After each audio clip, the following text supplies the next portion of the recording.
Miércoles 26 de enero del año 2022 en Espíritu Canal. Hagamos oración. Señor Jesús, médico del cuerpo y de las almas, sana nuestras heridas, sosténnos siempre con la fuerza de tu Espíritu. Despójanos de la corrupción del hombre viejo que existe en nosotros, revístenos del hombre nuevo.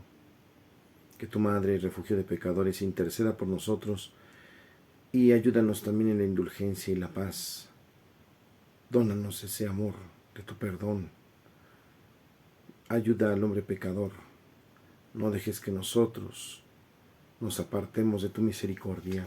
En el nombre del Padre, del Hijo y del Espíritu Santo. Amén. Bendecidos todos, comenzamos ya este miércoles aquí en Espíritu Canal. Lectura del Santo Evangelio según San Marcos, capítulo 4, versículos del 1 al 20. En aquel tiempo, Jesús se puso a enseñar otra vez junto al lago, y se reunió una muchedumbre tan grande que Jesús tuvo que subir en una barca. Ahí se sentó, mientras la gente estaba en tierra junto a la orilla. Les estuvo enseñando muchas cosas con parábolas y les decía: escuchen, salió el sembrador a sembrar. Cuando iba sembrando, unos granos cayeron en la vereda. Vinieron los pájaros y se las comieron. Otros cayeron en terreno pedregoso donde apenas había tierra. Como la tierra no era profunda, las plantas brotaron enseguida, pero cuando salió el sol se quemaron, y por falta de raíz se secaron. Otros granos cayeron en espinas. Las espinas crecieron, ahogaron las plantas y no las dejaron madurar. Finalmente, los otros granos cayeron en tierra buena. Las plantas fueron brotando y creciendo y produjeron el 30, el 60 o el 100 por uno. Y añadió Jesús: el que tenga oídos para oír, que oiga. Cuando se quedaron solos sus acompañantes y los 12 le preguntaron qué querría decir la parábola, entonces Jesús les dijo: a ustedes se les ha confiado el secreto del reino de Dios. En cambio, a los que están fuera, todo les queda oscuro. Así, por más que miren no verán, por más que oigan no entenderán, a menos que se conviertan y sean perdonados. Y les dijo a continuación: si no entienden esta parábola, ¿cómo van a comprender todas las demás? El sembrador siembra la palabra. Los granos de la vereda son aquellos en quienes se siembra la palabra. Pero cuando la acaban de escuchar, viene Satanás y se lleva la palabra sembrada en ellos. Los que reciben la semilla en terreno pedregoso son los que al escuchar la palabra de momento la reciben con alegría, pero no tienen raíces, son inconstantes y en cuanto surge un problema o una contrariedad por causa de la palabra, se dan por vencidos. Los que reciben la semilla entre espinas son los que escuchan la palabra, pero por las preocupaciones de esta vida, la seducción de las riquezas y el deseo de todo lo demás que los invade, ahogan la palabra y la hacen estéril. Por fin, los que reciben la semilla en tierra buena son aquellos que escuchan la palabra, la aceptan y dan una cosecha. Unos de 30, otros de 60 y otros de 100 por uno. Palabra del Señor.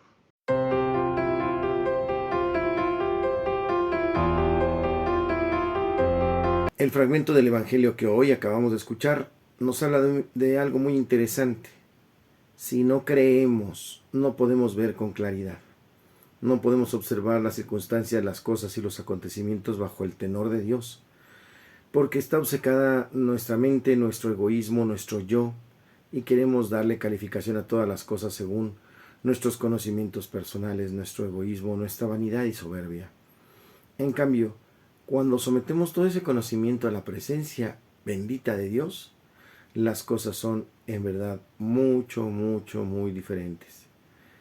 Nos ponemos a pensar: ¿cómo se da una clase en una aula? Es el mismo profesor, la misma materia. ¿Por qué no todos sacan la misma calificación? Esta es la misma palabra de Dios. Esta es la misma promesa, el mismo Dios para todos, la misma salvación. ¿Por qué no todos la escuchamos? ¿Por qué no todos la aprovechamos? ¿Qué es lo que sucede aquí? No tiene la culpa la semilla es la misma para todos. Pero el terreno, la tierra, no está dispuesta a esta semilla. En algunos casos simplemente es piedra, terreno pedregoso, entusiasmo y desaparece. Gente que fue al retiro, salió contenta, pero nunca más perseveró. O el diablo llegó y se llevó la semilla de la piedra y nunca dio fruto. Decían que sí, pero siempre no. Otros que caen sobre espinos, pero están sofocados. Está sofocada esa semilla con los pecados, con el abrumar de las preocupaciones personales del mundo. Están más preocupados por qué comeré, qué vestiré, realmente que la salvación personal.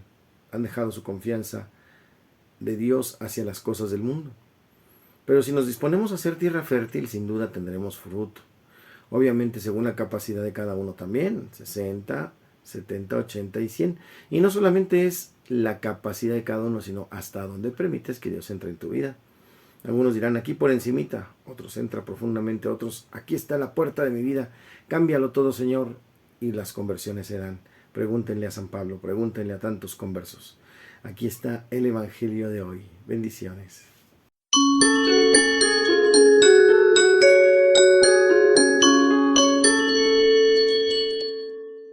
El gran tesoro que encierra la religiosidad popular en el tema de hoy.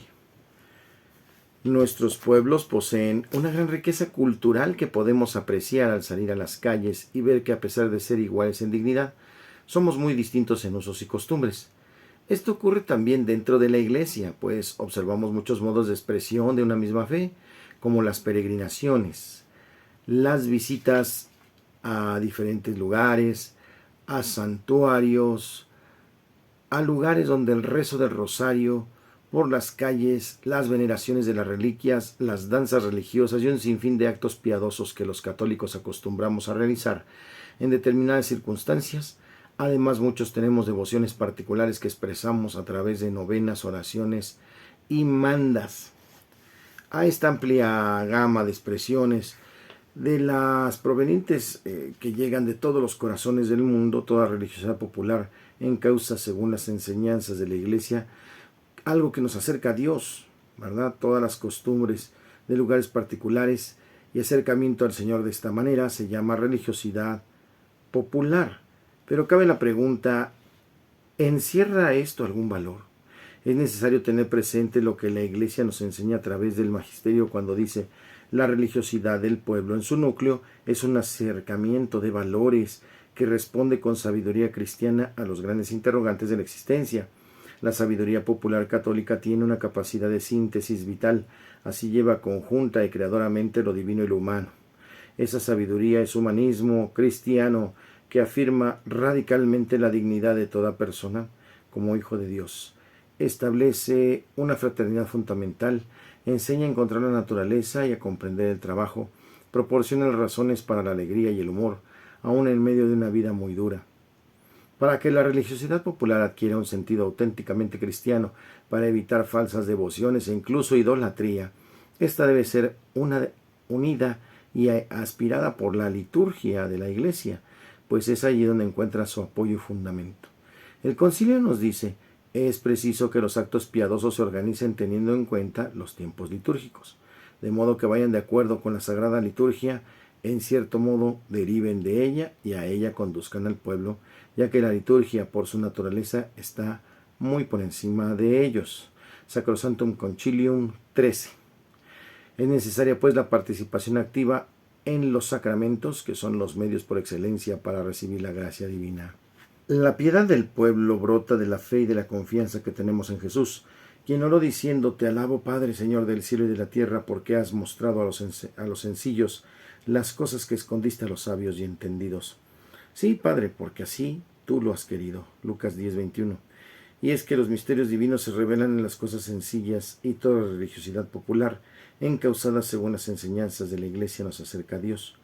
Concluyendo, la religiosidad popular debe llevarnos a la comprensión de los misterios de Dios y servir como medio para la inculturación del Evangelio y sus respectivos valores. Hemos de cuidar que esta expresión de fe no sea ligada a fines lucrativos ni aniquilada por el secularismo o el relativismo, y que no se convierta en una costumbre carente de sentido. En verdad, valoremos la religiosidad popular. Son momentos muy importantes y considero que todos los hijos de la Iglesia, todos los hermanos, hemos comenzado así, a través de la procesión, del rosario y de la devoción, muy importante y valiosa, que nos va a decantar en un encuentro con el Señor más profundo y una valoración de la liturgia más especial. La devoción popular es un gran tesoro. En el tema de hoy.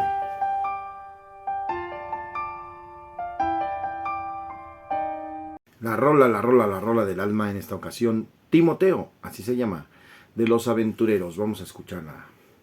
Toda escritura es útil para ti, para que los niños en Jesús puedan vivir.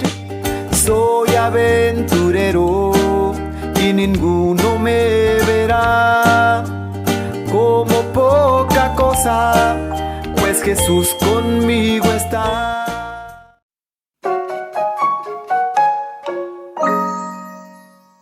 En Santos y Conversos, San Timoteo y San Tito.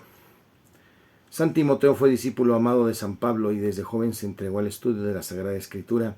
Y cuando San Pablo se hallaba predicando en la región de Licanoia, los cristianos le hicieron tales alabanzas de Timoteo que Pablo lo tomó como apóstol para reemplazar a Bernabé. San Pablo le confió la predicación a los cristianos de Tesalónica, quienes sufrían una cruel persecución. Fue elegido obispo, según parece, por especial inspiración del Espíritu Santo, y cuando Pablo regresó de Roma, dejó a Timoteo al frente de la iglesia de Éfeso para acabar con los falsos maestros y ordenar sacerdotes y diáconos. Murió apedreado y apaleado en la fiesta llamada Catogogia por los paganos al manifestar su oposición a sus ceremonias. Por su lado, San Tito aparece en las cartas de San Pablo, a quien acompañó al concilio de Jerusalén. Después de predicar en varias ciudades, San Pablo lo consagró obispo de la isla de Creta. Es cierta esta afirmación y quiero que en esto te mantengas firme, para que los que creen en Dios traten de sobresalir en las prácticas de las buenas obras. Esto bueno y provechoso para los hombres. Le recomendó San Pablo a Tito, Tito 3:8. En Santos y Conversos, estos grandes evangelizadores, San Timoteo y San Tito, ambos apóstoles de San Pablo. En Santos y Conversos.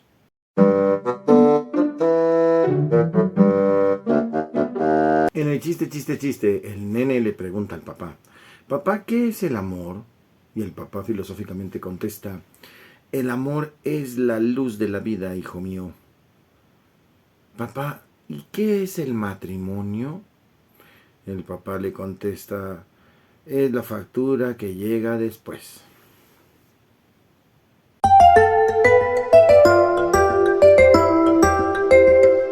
Ya estamos en curiosidades de la Iglesia Católica.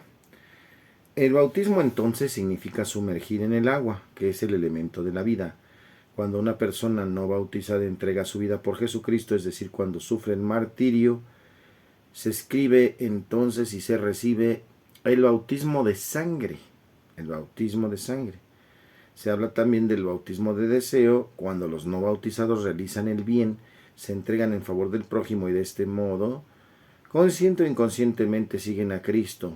Acerca de los niños que mueren sin bautismo, creemos que Dios nuestro Señor en su misericordia no los abandona. Catecumenado. Es el tiempo de preparación al bautismo mediante la iniciación en la fe y en la vida cristiana. En el caso del bautismo de un adulto, es cuando a los bautizos de niños, este catecumenado tiene lugar lógicamente después del bautismo, cuando alcanza la edad en que pueden comprender y desean que se desarrolle en ellos la gracia del bautismo que reciben al nacer. Esto se llama catequesis. La catequesis se da en el tiempo, digamos, natural de su edad para recibir el sacramento, y el catecumenado es cuando la persona es adulta y todavía no cuenta con los sacramentos. Entonces es muy importante saber que hay diferentes tipos de bautismo y que también un bebé no bautizado en peligro de muerte puede ser bautizado por cualquier otra persona, incluso uno no bautizado, simplemente con el deseo, el agua y la fórmula trinitaria. Si ustedes conocen a algún bebé que está en peligro de muerte en el hospital, ¿qué esperan para bautizarlo? Lo pueden bautizar ustedes mismos, el doctor, la enfermera o alguno de los familiares, simplemente con agua y con el deseo.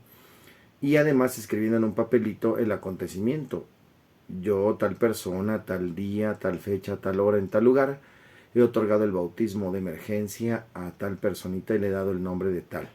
Eso es un acta de bautismo. Si el pequeñito o pequeñita se salva, no se le vuelve a bautizar porque ya está bautizado ese día. Más bien lo que se hace es se completa el rito con los aceites en la parroquia más cercana a su domicilio. Esto en curiosidades.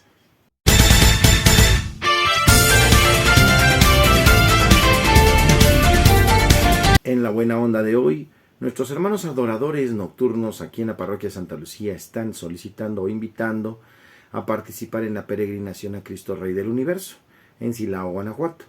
Obviamente estamos esperando que digan que sí para que se anoten y tengan parte en el transporte. Está ahí. ¿Algunos de ustedes están interesados? La salida será el día 11 de febrero.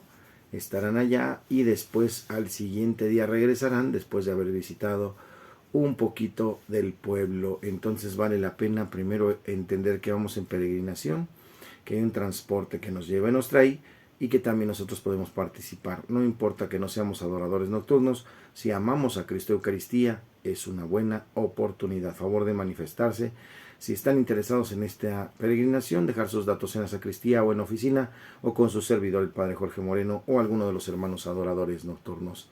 El Señor les guarde, les protege, les bendiga, haga resplandecer su rostro sobre ustedes y les conceda la paz. Que les bendiga siempre el Padre, el Hijo y el Espíritu Santo y permanezcan ustedes para siempre, así sea.